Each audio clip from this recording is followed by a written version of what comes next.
I'm going to be talking to you today about skydiving. You've ever heard Tim McGraw's song, Live Like You Were Dying? You know that he went skydiving, Rocky Mountain climbing, 2.7 seconds on a bowl named Fu Manchu. You probably know the rest if you've ever heard the song. Well, after hearing this song recently, I realized I need to start living more like I'm dying. And I thought skydiving could be the way to do it. But just like anybody else, I've talked myself in and out of things like this. But after doing a lot of research, I've realized that it's not as scary as I thought it was, and it's actually way more exciting than I would have ever expected. So I really want to do it. Now I know everyone in their life has probably considered jumping out of a plane like this person, but probably never realistically. Some maybe, some not. But I'm here today to inspire you to do whatever this challenge is and stop putting it on the back burner and do it. Because this experience is once in a lifetime and you'll never forget it. Today, I'm going to show you why I've never gone skydiving, my plan to make it happen, and the before and after. Not necessarily like this, but mentally and spiritually a before and after of how it impacted me. There have been many roadblocks in my life that have stopped me from actually going skydiving, including age. You can't even go until you're 18. And that's just one of them. And so it's been taking me a long time to build up the courage and the energy to actually do it. I know most people are probably scared, but this 91-year-old man, according to an article written by Out Shuttle called I Went Skydiving at 91 in the Women's Day Australian edition article in 2021, talked about how this man went skydiving at age 91. That's enough inspiration for me to want to go. At the same time, I've experienced many concussions in high school, which has resulted in head trauma that has scared me away from going skydiving in case it makes it any worse. It has ruined my plans to go skydiving, which has really decreased my want and need to go. My neck can be severely harmed by going back and forth like this while skydiving. Although, I have to discuss my concerns with people who have been skydiving, and they say it's not too much to worry about and that I will probably be fine. And the research says so too. Next thing, make a plan. So I decided to make a plan with my first order of business being, where do I want to go skydiving? Probably realistically going to be in Texas. But a girl can dream, so. Now with this, I need to make sure that I'm getting the best skydiving experience.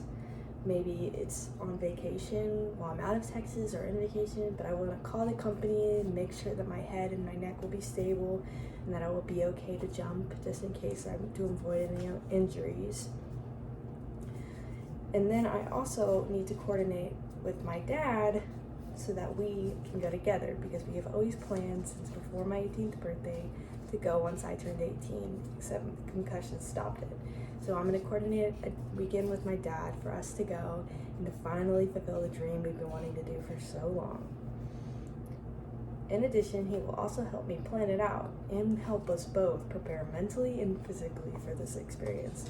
It's not easy to just jump out of a plane in free fall, so we want to be both ready and prepared so that we don't get cold feet right before we go up.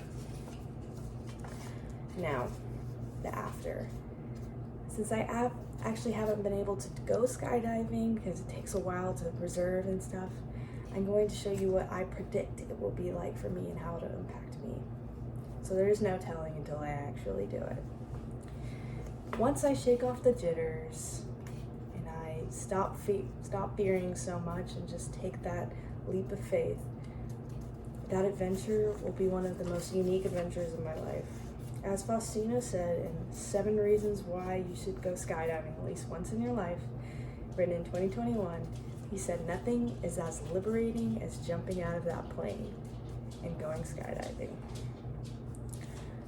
Also, it'll empower me to get over that fear and to conquer that fear and to feel so much better about myself once I do it. Sorry, that's my dog. And while I'm alongside my dad, it will also help me to be empowered to work, to be with him and to embrace the experience together. As Hadgraf said in The Ride of Your Life and the Australian Women's Weekly 2018, that this experience is one that is the most exhilarating and unique experiences of my entire life. So, what do I say to that? I say, I did the dang thing, or I'm going to do the dang thing, just like you should. It's a unique experience that I will never be able to experience again unless I work up the courage to do it again, but it's something that I'll never forget. And just like these old men and women are doing it, I can do it too. Just like you can take anything that you've been having on the back burner and put it right in front of you and do it. Take that risk, do that adventure, go on that trip you've always been wanting to go to, make that cake you've always been wanting to try. Just enjoy life. Like, look at her face. That's what I want to look like when I go skydiving. I want to be able to experience that adrenaline rush, just like you may experience from doing something you've always wanted to do but always pushed off. And find yourself, and once I confront my burdens and find myself, just like One Direction said, live while you're young. So I'm gonna live while I'm young.